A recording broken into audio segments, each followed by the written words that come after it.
বিয়ের দিন মেয়ের জামাইকে ডেকে মেয়ের বাবা বললেন, প্রথম যে পুরুষটি ভালোবেসে আমার মেয়েকে ছুঁয়েছিল সে তুমি নও, সে আমি। প্রথম যে পুরুষটি ওকে ভালোবেসে চুমু দিয়েছিল সে তুমি নও, সে আমি। প্রথম যে পুরুষটি ওকে জান প্রাণ দিয়ে ভালোবেসেছিল সে তুমি নও, সে আমি। যাই হোক, যে পুরুষটি ওকে সারা জীবন যত্নে রাখতে পারবে আমি আশা করি সে আমি নই, সেটা তুমি। কিন্তু কোনো কারণে যদি কোনোদিন আমার রাজকন্যাকে ভালোবাসতে না পারো তাহলে ওকে জানিও না, আমাকে জানিও। আবার নিয়ে আসবো ওকে আমার কাছে। আমার রাজকন্যার জন্য আমার রাজ্য সবসময় উন্মুক্ত থাকবে। একদিন তার নাতিকে জিজ্ঞেস করলো, তুই বড় হয়ে কি হতে চাস দাদু ভাই? 14 বছরের নাতি উত্তরে বলল, আমি বড় হয়ে মানুষ হতে চাই, কারণ এতে প্রতিযোগিতা কম।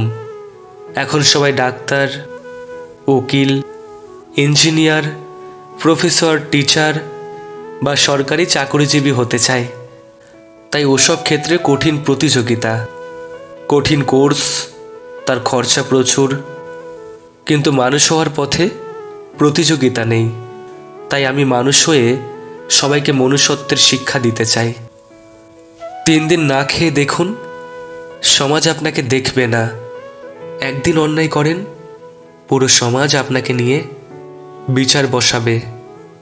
তাই সমাজের কথা নয়, নিজের আত্মবিশ্বাস নিয়ে চলুন। হেরে গিয়ে যে আবার চেষ্টা করার সাহস জোগাতে পারে সে হচ্ছে প্রকৃত জয়ী। যেখানে ভুল নেই সেখানে মাথা নত করবেন না, আর যেখানে সম্মান নেই সেখানে অবস্থান করবেন না। সেটা বন্ধু হোক কি ভালোবাসা হোক। অপরাধ না করেও যখন অপরাধী হয়ে যাবে তখন চুপ থাকাটাই সব থেকে ভালো। কারণ চিৎকার করে কখনো নির্দোষ প্রমাণ করা যায় না। যখন আপনি আপনার স্বপ্ন নিয়ে সিরিয়াস হন তাহলে প্রস্তুত থাকুন। নাম্বার 1, একা হয়ে যাওয়ার। নাম্বার 2, পৃথিবীর মুখোমুখি হওয়া। নাম্বার 3, বন্ধু হারানো। নাম্বার 4, ব্যর্থ হওয়া। নাম্বার 5, হতাশাগ্রস্ত হওয়া। নাম্বার 6, অসম্মান। জীবনে 3টি কথা সবসময় মনে রাখবে। নাম্বার 1, যে তোমাকে সাহায্য করে তাকে কখনো ভুলবেন না।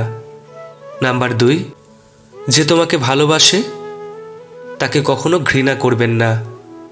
নাম্বার 3, যে তোমাকে বিশ্বাস করে তাকে কখনো ঠকাবেন না। সব জায়গায় নিজের যোগ্যতা প্রমাণ করতে যাওয়া বোকামি।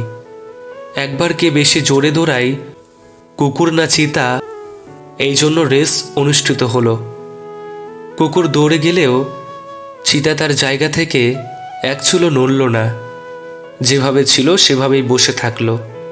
সবাই যখন কারণ জানতে চাইল তখন চিতা বলল, কখনো কখনো নিজেকে শ্রেষ্ঠ প্রমাণ করার চেষ্টা করাটাই অপমানজনক।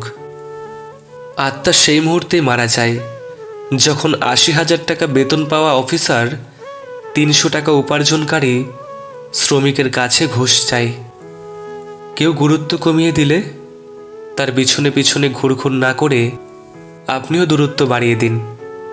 কষ্ট হবে, দাঁতে দাঁত চেপে সব হজম করতে শিখুন। নিজের পায়ের তলা শক্ত করুন।